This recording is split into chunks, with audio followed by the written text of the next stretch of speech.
blur the lines between fame and infamy, delve into the gripping true story of Billy Adams, a rapper known by his stage name Ace and Edge.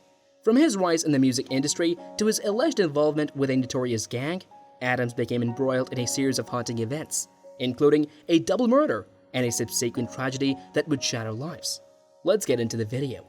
Billy Adams, a rapper known by his stage name Ace and Edge, became infamous for committing another murder shortly after being acquitted of a double murder charge.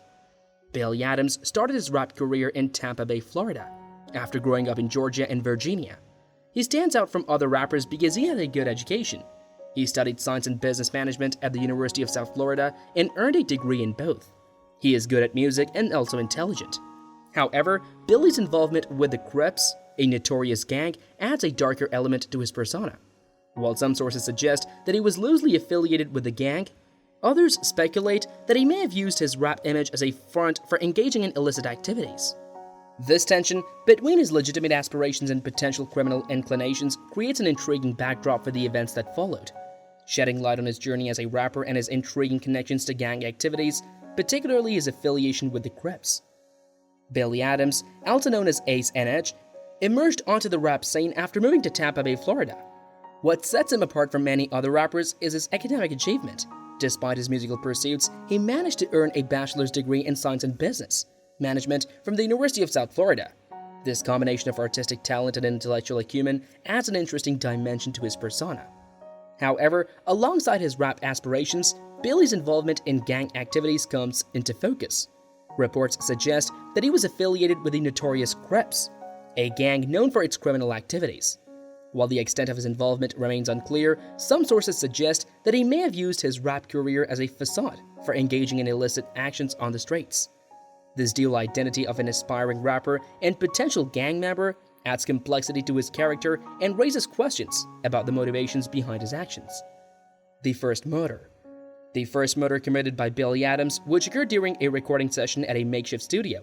The victims, Travion Elbury and Daniel Thompson, tragically lost their lives in this shocking incident that sent shockwaves through the music community. According to witnesses present at the scene, tensions had been building throughout the recording session, and a heated argument erupted between Billy Adams and Travion Elbury. As the dispute escalated, it quickly turned violent, ultimately leading to a fatal outcome. In a moment of chaos and despair, gunshots rang out, claiming the lives of both Travion and Daniel. In the aftermath of the incident, Billy Adams claimed self-defense, asserting that he was acting to protect himself from imminent harm. However, law enforcement authorities viewed the evidence differently. Upon investigation, they discovered that Billy had arrived at the studio armed and had forcefully entered the premises, constituting an armed burglary. This evidence, combined with witness testimonies and forensic analysis, led to his arrest. The legal system wasted no time in pursuing justice. Billy Adams was charged with premeditated first-degree murder and armed burglary, charges that carried severe penalties if proven guilty. The case drew significant media attention, amplifying public curiosity about the truth behind the events that unfolded that fateful night. Acquittal and controversies. The trial and eventual acquittal of Billy Adams for the double murder charge, delving into the controversies that surrounded the case. The trial captivated the nation with intense media coverage and public speculation about the outcome. The courtroom became a battleground for the prosecution and the defense, each presenting their version of the events. The lack of a convincing motive played a significant role in creating doubts in the minds of the jurors. The prosecution struggled to establish a clear motive that would support their claims of premeditated murder. This lack of a compelling narrative left room for skepticism and uncertainty. Furthermore, conflicting testimonies added to the complexity of the case. Witness statements were inconsistent, and some even contradicted each other.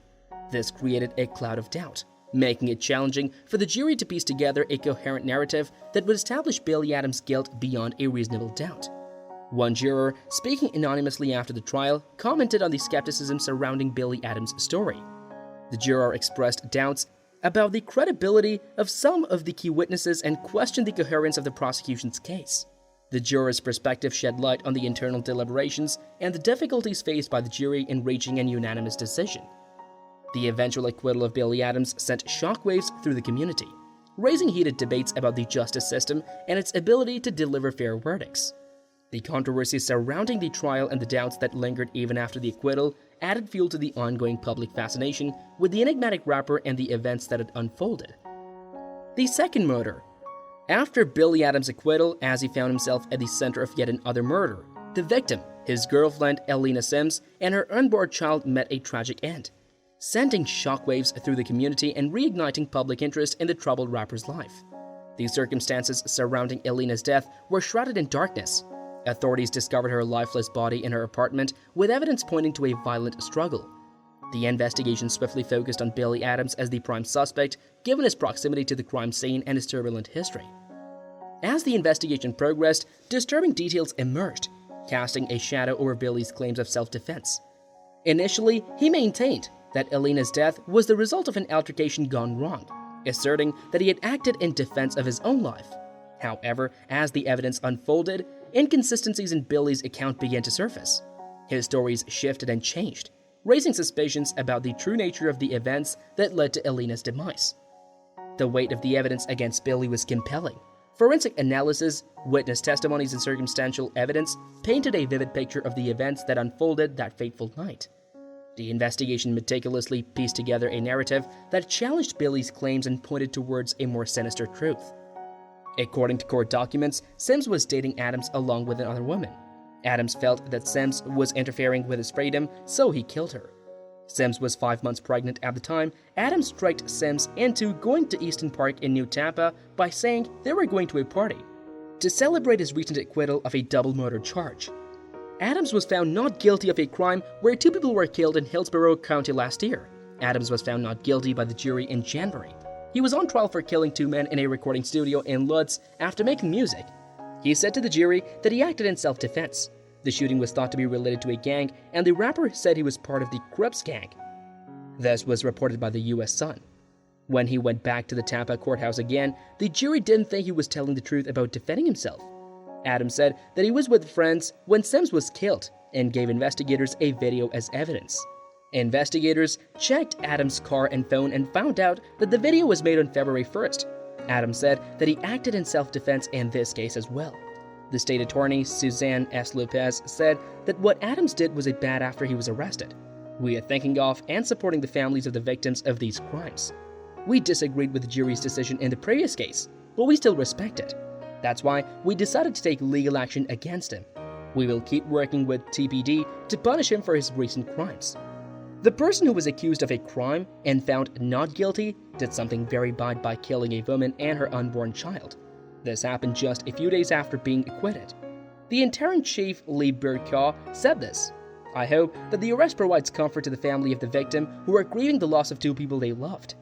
We are working with the state attorney's office to make sure the suspect gets punished as much as possible under the law." That's all for the video today. We will be right back with more such videos. Don't forget to give this one a thumbs up and subscribe to our channel. Thanks for watching.